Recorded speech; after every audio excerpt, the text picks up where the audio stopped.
years, the vaccine it produced with BioNTech was one of the very first to be approved by medical regulators. And also in this WEF context, he is a co-chair of the World Economic Forum's high-level task force that is being launched today with the goal of accelerating public-private partnerships for epidemic preparedness and response. Welcome, Dr. Bourla.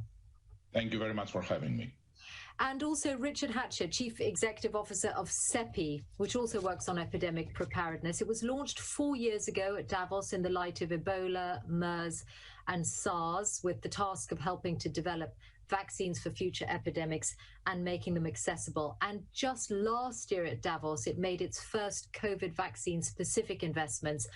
Before that, it had already made investments that had a bearing on what we're seeing today, including on funding technologies such as RNA. So a warm welcome to you as well, Dr. Hatchett. Thank you, Michelle. Nice to be here. To everyone watching on different platforms, please do use the opportunity, whatever platform you're on, to send us your contributions, your observations, your comments, your questions, and I'll try and bring them in to our discussions. But first, before we hear from the panel, we're also joined from Geneva by Dr. Tedros Adhanom Ghebreyesus, Director General of the World Health Organization. It's very good to have you with us, Dr. Tedros, for some opening remarks to help set the scene of where we are at this point in time. Tomorrow it'll be exactly 1 year since you declared COVID to be a global health emergency. Take us then to your thoughts today, and particularly you might have about how we can apply the lessons of the pandemic beyond COVID, and any concerns you have about whether we might be seeing some vaccine protectionism or maybe even nationalism. Thank you, Michelle. And Minister Zoraide, Minister Spahn, Dr. Bourla, and Dr. Hatchett, dear colleagues and friends. Last year, I had to leave Davos, that was January 22, actually, 2020, after the first day to open the WHO Emergency Committee, which was considering the outbreak of the novel coronavirus in China. Tomorrow, as Michel said, marks 1 year since, on the advice of the Emergency Committee, I declared a public health emergency of international concern over the emergence of the novel coronavirus. At the time, there were fewer than 100 cases and no deaths reported outside China. This week, we reached 100 million reported cases. More cases have been reported in the past 2 weeks than in the first 6 months. The pandemic has exposed and exploited the inequalities of our world. There is now the real danger that the very tools that could help to end the pandemic, like vaccines, may exacerbate those same inequalities. During the H1N1 pandemic in 2009, safe and effective vaccines were developed. But by the time the world's poor got access, the pandemic was over. 9 months ago, WHO, CEPI, and Gavi came together, supported by Germany, Norway, and other partners, to form the Access to COVID-19 Tools Accelerator, including the COVAX vaccines pillar. The ACT Accelerator and COVAX were conceived with 2 aims: to develop vaccines, diagnostics, and therapeutics fast and distribute them fairly. The first aim has been achieved. The development and approval of safe and effective vaccines less than a year after the emergence of a new virus is a stunning scientific achievement and a much needed source of hope. Whether the second aim can be achieved remains to be seen. As we speak, rich countries are rolling out vaccines to their citizens, while the world's least developed countries watch and wait. This not only leaves the world's most vulnerable people at risk, it's also short-sighted and self-defeating. Vaccine nationalism will only prolong the pandemic. The restrictions needed to contain it, and human and economic suffering. A new study by the International Chamber of Commerce Research Foundation shows that vaccine nationalism could cost the global economy up to $9.2 trillion, and almost half of that, 4.5 trillion, would be incurred in the wealthiest economies. By contrast, the financing gap for the Access to COVID-19 Tools Accelerator stands at $27 billion. The Secretary General of the International Chamber of Commerce, John Denton, described fully funding the ACT Accelerator as a rounding error compared with the massive stimulus packages implemented in G20 countries. If fully funded, the ACT Accelerator would return up to $166 for every dollar invested. Many businesses have global operations that depend on global supply chains. In our global village, if the virus continues to circulate, those operations and supply chains will continue to be disrupted and the economic recovery will be delayed. If we lose trust in international collaboration through vaccine nationalism, we will all pay the price in terms of a protracted recovery. We are asking those governments that have already received deliveries of vaccines to vaccinate their health workers and older people and share excess doses with COVAX so other countries can do the same. But we also understand that governments are under political pressure to vaccinate their populations. I therefore ask the business community to use your influence to convince governments that sharing doses is the best way to control the pandemic globally, restore confidence, and reboot the global economic recovery. The COVID-19 pandemic is a powerful demonstration that health is not a commodity or a luxury item. It is a fundamental human right and the foundation of social, economic, and political stability. Yes, we must work together to end the pandemic, but we must go further.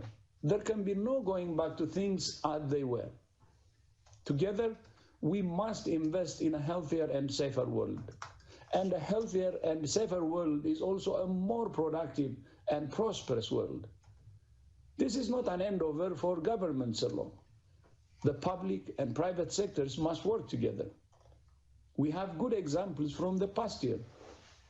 In our collaboration with Facebook, Google, and the world's major media platforms to fight misinformation, in the collaborations to develop and approve safe and effective COVID-19 vaccines fast and distribute them fairly, and in our creation of the Solidarity Response Fund and the WHO Foundation innovative efforts to mobilize support from the private sector for pandemic response and global health.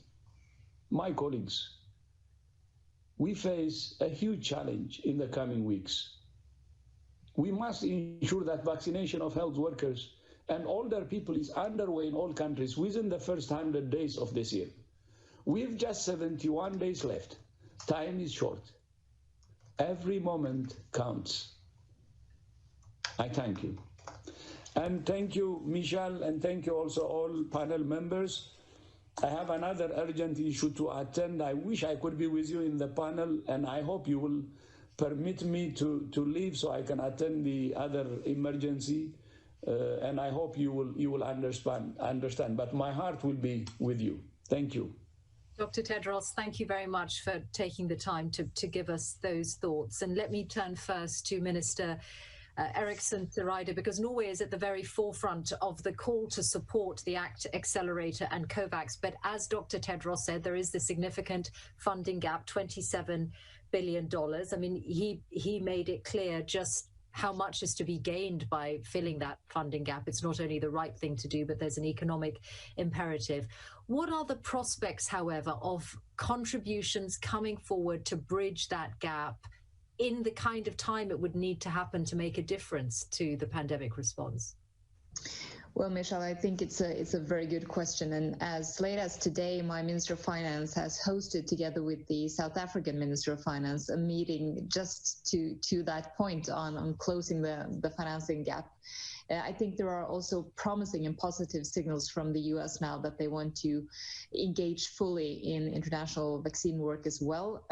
My concern now is actually, in addition to the funding gap, is also the pace of rolling out vaccines, because even though COVAX has now access to around 2 billion doses to low and middle income countries. I think the rollout will be a bit hampered, also because we see that there are delays on all the rollout of vaccines, as we've been alerted about over the last couple of weeks. So that the timelines are a bit challenging here. Having said that, I think that the only sound and reasonable way of going about this is not only to cooperate closely, but it's also to finance vaccines, tests, and other medication that is needed. I think we all realize, and especially here, that we are so interconnected and so intertwined that the only exit strategy from this pandemic is actually to work together. And I do think that what we are seeing at the moment is a very challenging situation with a virus that is also changing. That is not surprising to anyone, I think, but it's still a factor and a dimension that makes it all the more important to continue the work that we and others are doing right now, not only to raise money and funding, but also, of course, to make sure that the production of vaccines continue at the pace it should do. This has been, of course, a very, very live debate. It continues to be a very live debate, particularly in Europe. So let me turn to Jens Spahn, Germany's health minister. Would you accept, Mr. Spahn, that the kind of thing that you have talked about in recent days, the prospect of vaccine made in the EU having to be authorized for export in the world, elsewhere in the world, probably makes this situation harder, the question of access in poorer countries? Well, first of all, thank you very much for the kind invitation to this panel. This current debate ongoing is actually a good opportunity or showcase to just see what this is all about, because we just, of course, have to find the right balance. I mean, my friend Tedros, and we have discussed it several times, Tedros, this issue that you just raised, which is a very, it's very important to mention and then to see how we find this balance. Which balance do I mean? There needs to be a balance between if we take vaccination, the vaccination of your own people, and that is actually the base for acceptance of being engaged worldwide. If you want a country like Germany to be engaged as we are, and we are very much engaged with COVAX, ACT, spending money, because not just for humanitarian reasons, but of course for our own interest, because it's important for us that Europe is safe, that the world is safe. But if we want to have acceptance for this, of course, we also need to vaccinate. If we take this case of vaccination, to vaccinate our own people. So it's about the right balance. And I totally agree. Our common goal is to vaccinate the world this year. And we are absolutely supporting it by financial contributions to the international organizations, as well as what we do here within the European Union. By the way, the whole approach here in the European Union was already one of this kind. I mean, Germany and France, we could have done it on our own. I'm sure our economic power would have been big enough to just do it with this big pharmaceutical market that we are. But from the very beginning, we said, let's do it with the 27. We want the same day to start vaccination in Croatia, Bulgaria, Germany, France, Portugal, all over. And the next step is the world. And the money we have invested in research and production capacities that have been built up and are still built up, of course, is an investment not just for Europe or the transatlantic world, it's an investment for the whole world, because this production capacities and the research actually that was done, I mean that less than 12 months after this new virus occurred, happened to be there on the world, that there are already several vaccines available that show efficacy, is actually still a story of confidence, so that we build up production capacities for the world. But I mean, here in Germany, there's less than 3% of the population vaccinated yet. And if I need to explain to our people that we give doses to other parts of the world, what we will do for sure, somewhere soon, This needs acceptance, and acceptance is not yet there with 3%, less than 3% vaccinated in your own country. And so what we need is to find the right balance. Countries like us being very much engaged internationally on the European level. International organizations can only be as good as we let them be. I totally support that approach, and Tedros knows it. But at the same time, international engagement needs acceptance, and this actually case of vaccination very much shows it. Mr. Spahn, I'm going to turn in a second to Dr. Bourla because this question of supply is so important, but I want to come back to Minister Eriksson Søreide for a quick thought before I do that. And it's on this. Norway made a commitment very recently that was to, in parallel with your own rollout, to give us a percentage of doses to poorer countries, so at the same time. Given that we have increasing evidence in recent days of supply issues in Europe, do you think you can stick to that? Well, what we are doing is through the COVAX mechanism, trying to find a good way now, given the delays that we have seen, to stick to that idea that we had and also the policies that we have on this. But it is, as Jens Spahn also says, it is a difficult issue when you do not have enough timely vaccines for your own population. So there has to be a balance. But I can assure you that a country like Norway, who spends now 0.12% of our GDP on ACT and COVAX mechanisms, is fully committed to making sure that there is an equitable and fair global distribution. But we cannot on our own manage the fact that there are delays now that will also affect vaccination of our population quite severely. There are delays that also makes us need to change the scheme of our own vaccination because of these delays. So this has to be a joint collaboration. Well, let me turn then to Dr. Bourla, Dr. Albert Bourla, the Chief Executive of Pfizer. Your vaccine, the Moderna vaccine, AstraZeneca, I mean, all in different ways have either experienced supply difficulties already or are projecting that. Do you think that as far as yours is concerned, this is a blip, or do we all need to be realistic about how difficult it's going to be for supply to keep up with demand this year? No, thank you very much. First of all, let me say that it's an honor to participate in this discussion, and this is an esteemed panel of leaders that are playing a significant role right now in fighting the pandemic. I know all of them by reputation, some in person, and I admire all of them for their leadership. Let me take a little bit higher picture, provide, and then go straight to your question. I think if there are some lessons that have been learned during this pandemic, there are two that are standing out. And this is one, it is the power of science, and particularly in the hands of the private sector, but also the power of collaboration. And when I say collaboration, I mean between scientists within the same company, between different companies, between private and public sector, including governments like the Norwegian or German government or the US government, including WHO, including NGOs. And the collaboration succeeded. We are in a situation right now that we never thought it would be. We never dreamed that we will have vaccines available that soon. And we never dreamed that we will have vaccines available with high level of efficacy. Almost perfect. 95% when it comes to the mRNA technology, us or Moderna. So I think now, of course, that the vaccine is available, everybody wants to have it because it's available. And because the pandemic is continuing to creating issues, there is a lot of tensions. And the tensions are getting political and are influencing the leadership that I'm sure in every single country that I know, and I know all of them, they are doing a phenomenal job to be able to contain the pandemic. But this is almost a Herculean effort to be able to do it. When it comes, for example, to our case, let's start. I don't think we have a supply issue. I think we had a small bump in Europe that was announced a few weeks ago that affects the supply of few weeks. And this bump was very deliberate.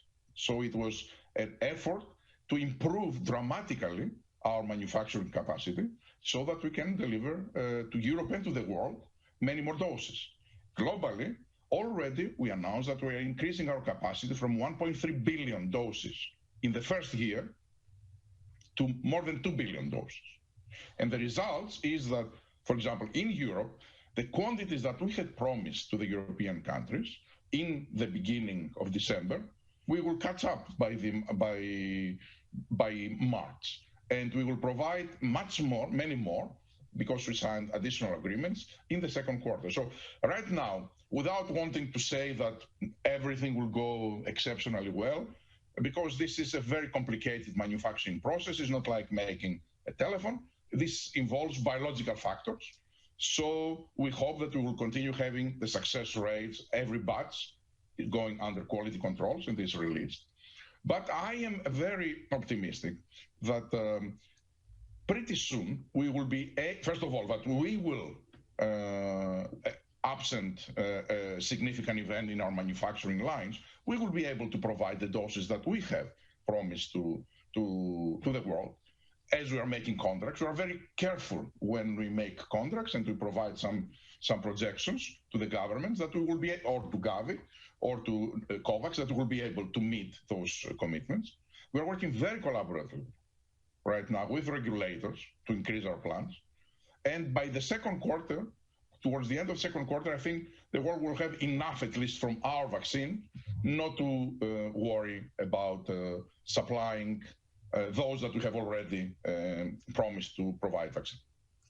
Dr. Bourla, does that mean you think that that incredible prospect that Mr. Spahn put in his remarks to vaccinate the world this year, if you can produce, your company alone can produce 2 billion doses, then you know, assuming the funding is there, it sounds as if you think this, at least not immediately, but over a few months, the supply should be there to fulfill that ambition. Yeah. Given how much are at stake right now, when I and Pfizer make some statements, we need to make sure that we can stand behind them and deliver. So for us to go out and say by the end of the year, we believe we will be able to manufacture and release, because there's a month difference, right? 2 billion doses. I feel very comfortable that we can do it. It's not guaranteed. Things can happen, but I feel very confident we can do it. I don't think that there are any financial also barriers in getting those doses out. We are having contracts with all the high-income countries that they can pay, and we have very good prices, I believe. And we have not for-profit prices to the COVAX facility when it comes to the low-income countries. So I believe that the vision that the Minister Spahn announced, I think, can become reality. We will need a little bit of help from others, for example, if they can produce. Moderna, I don't know. But our $2 billion at least will be available. Thank you. Dr. Richard Hatchett, COVID has really proved the importance of CEPI's mission within the first 5 years of the organization's existence. We've talked a lot about the here and now. I wonder if you could cast your eye further into the future. What have we learned this year that helps in preparation for the epidemics of the future? Because there is a danger that we'll get so bogged down in COVID and protecting against COVID in the future that we might not keep the lens as broad as it needs to be. Thank you, Michelle. I think there are a couple of important lessons that we can draw immediately from the response to COVID. I want to congratulate Dr. Bourla and Pfizer and Moderna and the other companies that have already brought vaccines forward. We have compressed a decade of vaccine development into less than 12 months. That in itself is a remarkable accomplishment. I would build on Dr. Bourla's comments about the global scientific solidarity. We know more about this virus in 12 months than we have known about any other pathogen in a similar period of time because of that global solidarity. The advances that we have seen, the speed with which we have been able to develop countermeasures and particularly vaccines, did not come out of the blue. They built on years, decades of public sector investment, particularly in the mRNA technologies.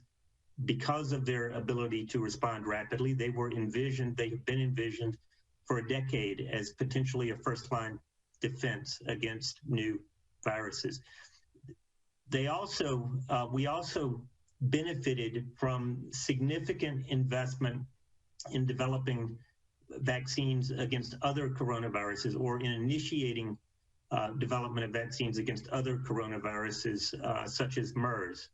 And the speed with which the COVID vaccines were developed was a direct function of our understanding of what we needed to target for other coronaviruses. And so the vaccines that Moderna and Pfizer in particular developed were really designed within weeks and then shown to be, as Dr. Bourla said, 95% effective. We don't know what the threats of the future will be, but I think we should look at the example of that prior investment in developing vaccines against coronaviruses, and we should generalize it. We will emerge from the pandemic with a whole new set of tools, validated platforms for rapid vaccine development.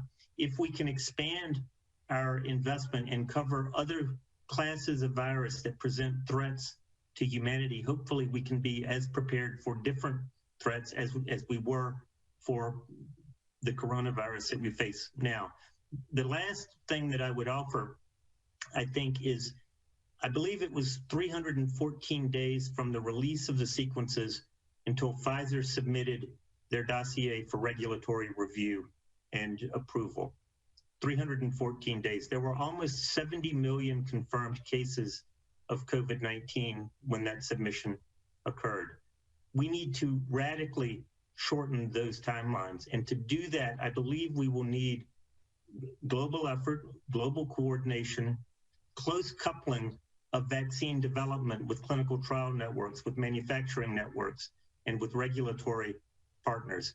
I believe that with a concerted effort, by the end of the decade, the world could possibly reduce those timelines to 100 days. If we had been able to deliver a vaccine within 100 days, there were only 3 million confirmed cases of COVID, and we could have drastically reduced the impact of this pandemic on the world. Well, let me put that straight to Dr. Bourla, because you already worked to a pretty tight timeline. Do you think 100 days, that could be done next time around? You know, we never thought that 300 days would be possible to do in a vaccine, and we did it. And I agree that we need to have, we need always to set the bar higher and higher. I think there are two things that needs to be under consideration. One, the vaccine needs to have the highest standards of regulatory reviews, because this is the ultimate barometer of public confidence. We should do it faster, but we should do it in a way that regulators, that they know their stuff, know that they can confidently approve those vaccines. Because otherwise wouldn't make any good to anyone if we deliver a vaccine that people, they don't have trust to take. The second is, I believe that it is a high possibility that at a certain point of time, we will discover, or a new variant will pop up, that it is not, that the vaccines are not that effective. This is not the case yet, to make sure that I clarify, right? But we need to I think it's very high likelihood that one day that will happen. And I think where we are placing our efforts in this 100 days, as Hatzet said, Mr. Hatzet said, is to make sure that within 100 days and less, we will be able to have a new version of a vaccine so that we can maintain our efforts to provide that high level of efficacy when we administer at 95%. Spahn, let's also talk about lessons for health systems, because in Germany you have one of the very best in the world, one that stood up very well in the first wave of the virus, and which, as you're experiencing now, has had a much tougher test this time around. Why do you think that is? You're muted, Mr. Spahn. Sorry, the typical error of a video conference. So, first of all, I just want to give a German note to the Pfizer success, because without the BioNTech in Germany, the mRNA research would not have been possible, which shows, because, for example... I would like to add that a lot of our scientists that are working in Pfizer site are Germans, Minister. Of course, but I just wanted, because that's part of the success story, the whole one, because we have funded for the first time BioNTech from the federal government side more than 10 years ago, 13 years ago, I assume. So when they were really at the very beginning. And this whole mRNA technology, we have a second one, CureVac, as you might be aware of, that might get an approval in March, April. But this whole technology that actually was thought of for cancer drugs actually has more than 10 years of research. And that is actually what one lesson learned is that we need to engage even more in this building up clusters, investing as a government, a state role in the whole process to make such a development possible. And what we want to learn out of it, by the way, is that we want to become the hub for mRNA technology in Germany. And for the next pandemic situation, as Richard just mentioned, this technology might give us a chance then to have a vaccine even quicker than 340 days or what it was. For the German health system, I mean, one of the biggest differences to many of our neighboring health systems is that we have a big, broad network of general practitioners, for example, so that all the mild cases were treated and are treated not in hospitals. And so the overrunning of hospitals just has not taken place, but for that you really need a broad network of GPs all over the country. Traditionally, we have very high capacities of ICUs. More than 20,000. Right now it's 30,000 in this pandemic situation, with the personnel needed too. And of course there were debates in the past 20 years if it should not be less and if we should not save money because it's very expensive to have these capacities. And the lesson learned is actually that of course there's always room for being more efficient, but we want to keep them. And what we just have seen is that the German health system is very robust. Even in this difficult situation, even in the second phase. And yes, you are right, the second phase hit us harder. I would say almost every country in the world was hit harder by the second wave than by the first one. And historically, somehow that seems to be quite common. Perhaps that's another lesson learned. We should not let it happen again, that the second wave is harder. But with the experience of the first one and then the summer and almost no cases, somehow there was the feeling in society we might be over it. Although everyone was warning that there could be a hard winter. And I would say that's more a psychological issue, an issue of a society's psyche, that the second wave somehow is not expected to be as it then comes, and that you really can see in history and for almost all countries on the world. And that is really something we should learn for the next pandemic situation. Yes. In our final moments, I'm going to ask both Dr. Hajic and Dr. Bourla what they want from governments in general, even though we have just two government ministers represented on the panel. But Minister Eriksson-Søreide, because we talked about, both you and Dr. Tedros talked about the economic risks to the world if we don't have an equitable vaccination rollout. I wonder also what your thoughts are on the security risks, the instability that has been caused by the pandemic. Could even the lack of access to vaccines be something that is a source of further instability and even potentially conflict? It's something that the UN has warned about in recent days. Well, absolutely. And I think it's a very valid point, unfortunately.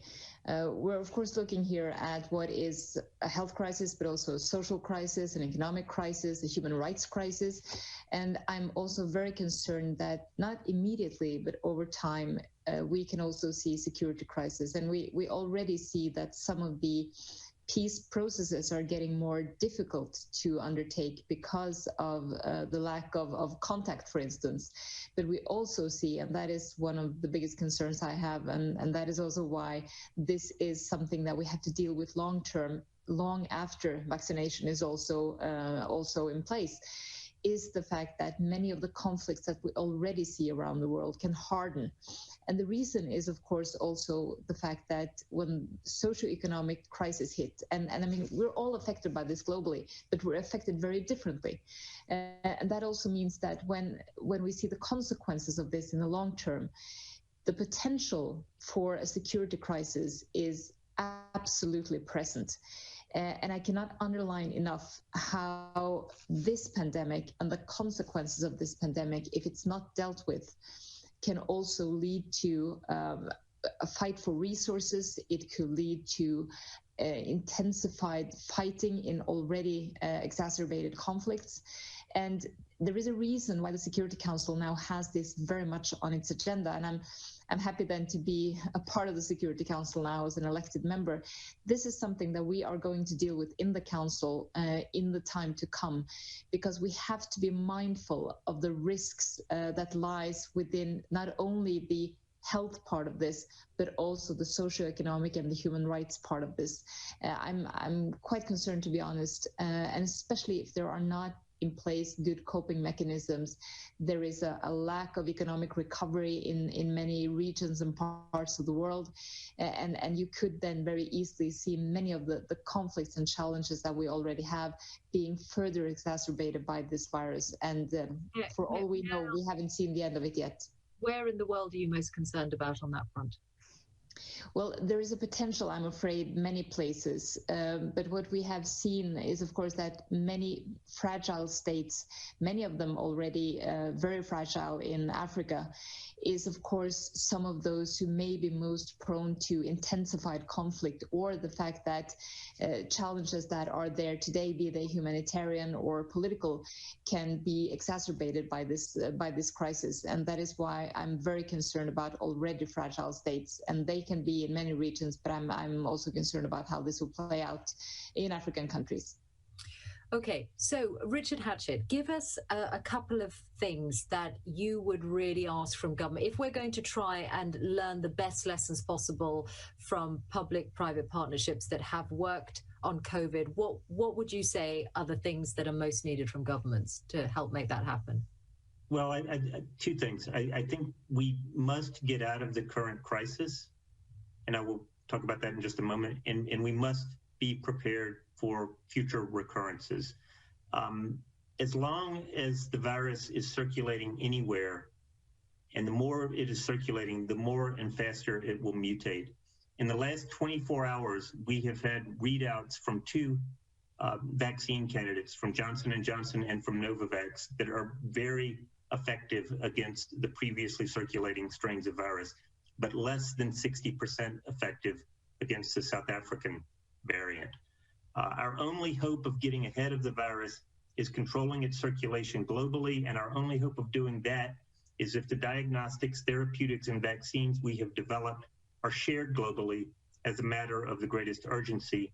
And that means that other countries will have to follow the leadership that Norway and Germany have demonstrated in supporting global solutions, particularly the ACT Accelerator. In preparing for the future, I think governments must recognize that emerging infectious diseases and pandemic threats are an existential threat to our society, and they are an emergent property of the way we live. If we want to continue to live the way we did before COVID-19, we must make long-term, sustained, and large investments in preparedness. Thank you. Dr. Bourla? Thank you very much. Let me separate the shorter term, which is this year, let's say, to deal through the pandemic, and then the longer term, which is how can we be better prepared in a new pandemic. In a new pandemic, I think what I would like to see from governments and legislators, it is to create the framework that science-based, innovation-based private sector will thrive. Will create the framework that the private and public collaboration are at certain level, so in the next pandemic, we can be doing much better job. When it comes into the shorter term, first of all, I have to say that we received everything we needed from government.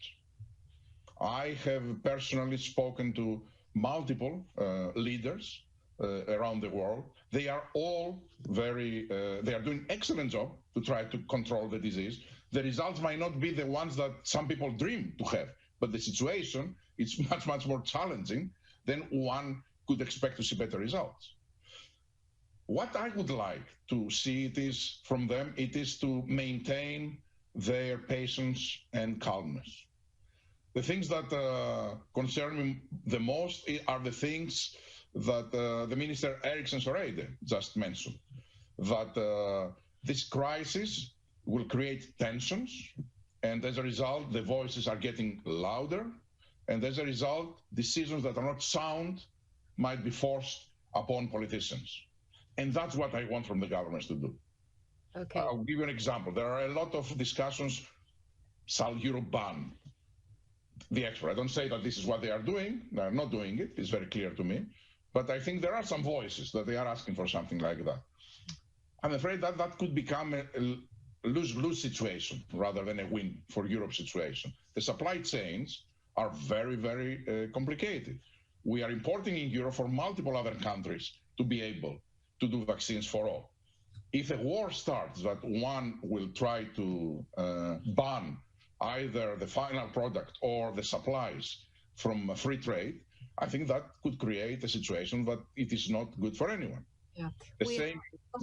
I'm sorry to stop you, but we're nearly out of time, and I do want to get just a final thought from Mr. Spahn on this. I mean, there have been proper tensions and almost a war of words between the European Commission and your government, particularly towards AstraZeneca in recent days. I mean, this is a striking warning that Dr. Bourla has given. It's not a route you really want to go down.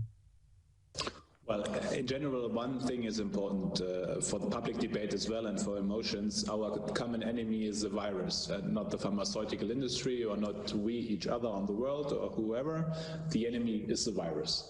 But nevertheless, there are contracts. It's about money, deliveries, of course, debates. Everyone is desperate to get vaccination worldwide and in Europe and European Union too. We are very much aware that measures taken, of course, will have a reaction. So the measures that will be put into place, as far as I know them from the Commission, will only be there for some weeks. But to set aside too, I mean, the US, Albert, is not without any measures either, if I just might put it that way. And we have learned in this crisis, in other regards too, that supply chains are international and transatlantic. And in general, I agree. I really want to get emotions down and things solved. And at the same time, we need to find a common approach.